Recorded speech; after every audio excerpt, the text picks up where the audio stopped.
adalah, ini yang saya capture dari direct message. Kebetulan akun saya 1,2 M followernya. Lalu kemudian mereka itu mengeluhkan, ini lucunya bukan main ya. Jadi kalau Anda mau baca, this is very entertaining tapi menyedihkan juga. Di sekolahku tiap hari Kamis dibagikan roti, susu kotak sama telur.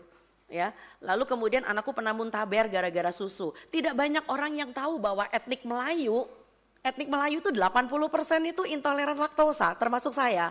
Ya, jadi Anda bisa bayangkan bahwa menurut Permenkes tahun 2014, udah 11 tahun loh. Ya, Permenkes nomor 41 2014 bisa dicatat, bisa dicari dokumennya. Kita itu udah keluar dari 4 sehat 5 sempurna. Saya nggak tahu apakah anggota dewan yang terhormat masih tahu itu, bahwa kita udah lewat dari 4 sehat 5 sempurna. So, susu adalah bagian dari protein hewan yang tidak penting banget. Selama di situ ada telur, ada ikan, ada daging, negara kita kurang apa lagi?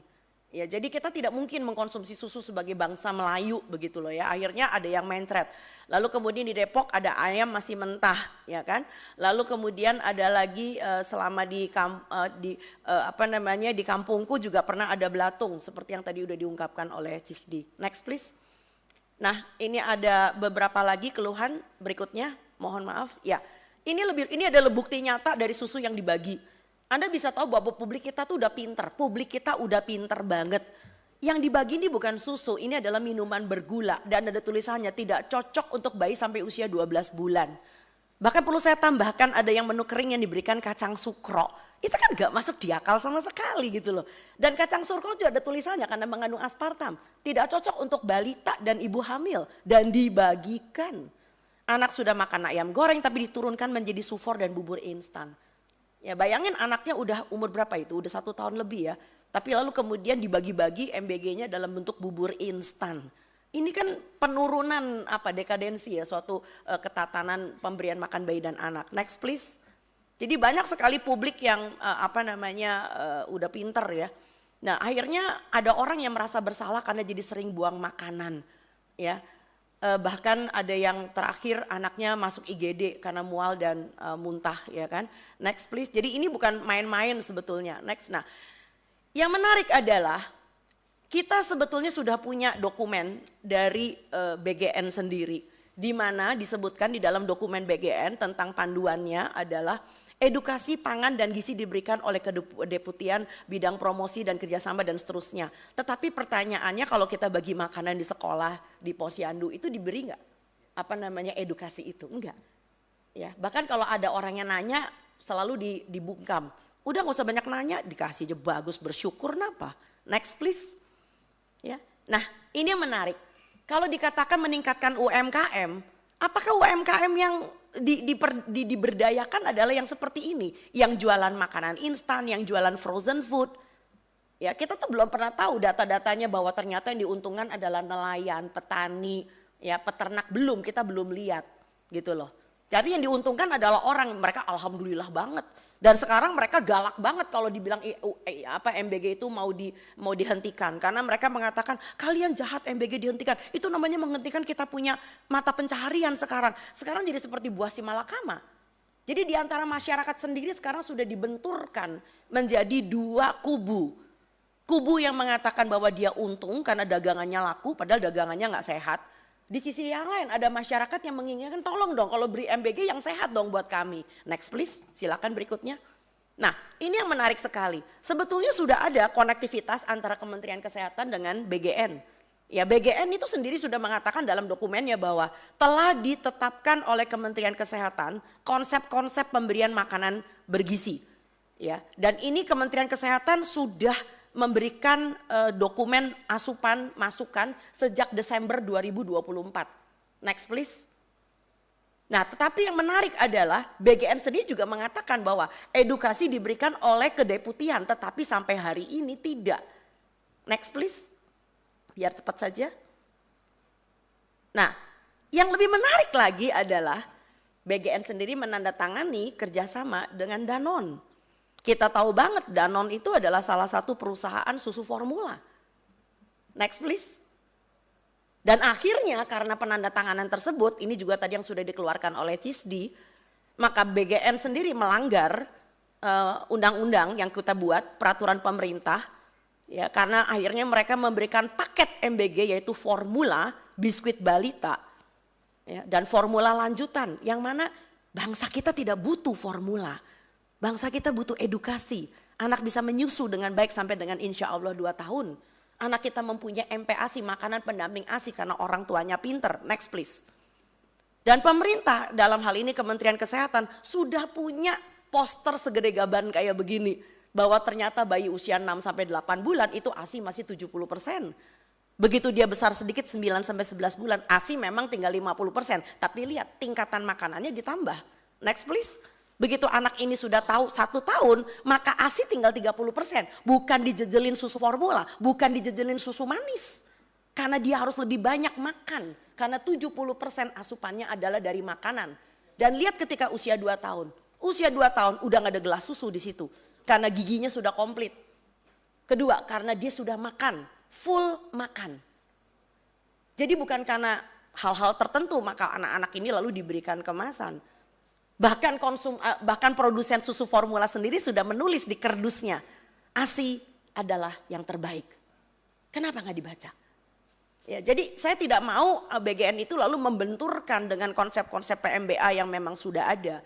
Dan kami para nakes juga termasuk teman-teman bidan dan teman-teman promkes, tenaga pelaksana gizi di lapangan dan para perawat, itu kita sudah mati-matian mengajar masyarakat. Selama 80 tahun kita merdeka dan sekarang dihabiskan hanya karena supaya produk-produk instan ini merajalela. Next please. Nah, kurang apalagi Kemenkes sudah memberikan buku saku panduan kepada Posyandu. Posyandu memberikan ada 2. Yang pertama adalah pemberian makanan tambahan yang sifatnya penyuluhan yang tiap bulan. Barangkali Bapak Ibu tahu yang tiap bulan penimbangan dapat telur, dapat bubur kacang hijau. Dan sekarang sudah ditegaskan PMT penyuluhan yang disarankan apa, yang tidak disarankan apa. Yang tidak disarankan termasuk biskuit dan aneka nanana dan sebagainya. Dan yang disarankan adalah protein yang kaya dengan protein hewani terutama dibuat secara lokal. Next please. Nah, bahkan sudah diberikan contoh resep makanan tambahan penyuluhan. Dan bagi anak-anak yang mempunyai gangguan gizi, terutama gizi kurang, berat badan tidak naik, Kementerian Kesehatan melalui Posyandu sudah punya namanya PMT pemulihan yang diberikan selama 28 hari, bahkan ada yang 90 hari. Mengikuti panduan seperti yang sudah ada. Jadi mengurus pencegahan stunting, pencegahan malnutrisi, nggak bisa cuma sekedar bagi-bagi makanan. Udah gitu yang dibagi yang nggak jelas juga. Next please. Nah itu sebabnya kenapa kami mengambil kesimpulan perlu ada 4 reformasi dan 5 rekomendasi. Reformasi yang pertama adalah hentikan distribusi makanan kering yang mengacu pada produk industri sebagai UPF. Ya, jangan sampai ini diliput dan sudah sebetulnya. Tapi yang diliput baru tentang keracunan ya di media ABC dari Australia dan Reuters. Itu media asing udah menyorot nih, malu kita sungguh mati malu. Kedua, hentikan operasional SPPG yang potensial. Yang potensial aja itu sudah harus dihentikan. Apalagi nomor 3 yang sudah bermasalah. Banyak masyarakat menanyakan, dok emang di SPPG nggak ada ahli gizi? Ada, tapi setelah teman-teman kami yang lebih senior datang ke SPPG, ya Allah ahli gizinya baru lulus. Dan lebih lucu lagi mereka nggak ngerti kalau ditanya apa itu HACCP. Hah? HACCP, hewan apa itu? Loh ya ahli gizi orang ngerti. Ya emang jam terbangnya masih kurang. HACCP mereka nggak ngerti. Ya. Lalu kemudian apalagi bicara tentang UPF. Jadi kenapa Anda lihat itu yang sering kali ditayangkan oleh SPPG itu biasanya cuma hitung-hitungan kalori. Kalorinya cukup tapi kualitasnya, ya anak sekarang ngomongnya katanya kualitasnya ngehe.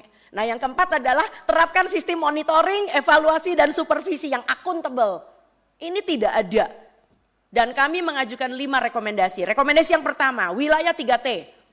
Ya, saya pernah satu platform dengan salah seorang dari kantor komunikasi presiden di Kompas TV.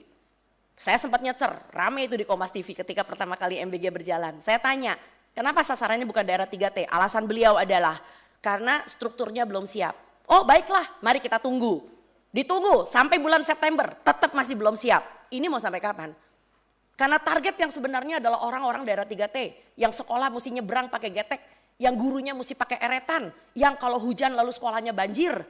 Di wilayah 3T dan tentu saja karena 3T nggak bisa membangun dapur SPPG mewah yang harganya miliaran, maka kita harus membina kantin sekolah.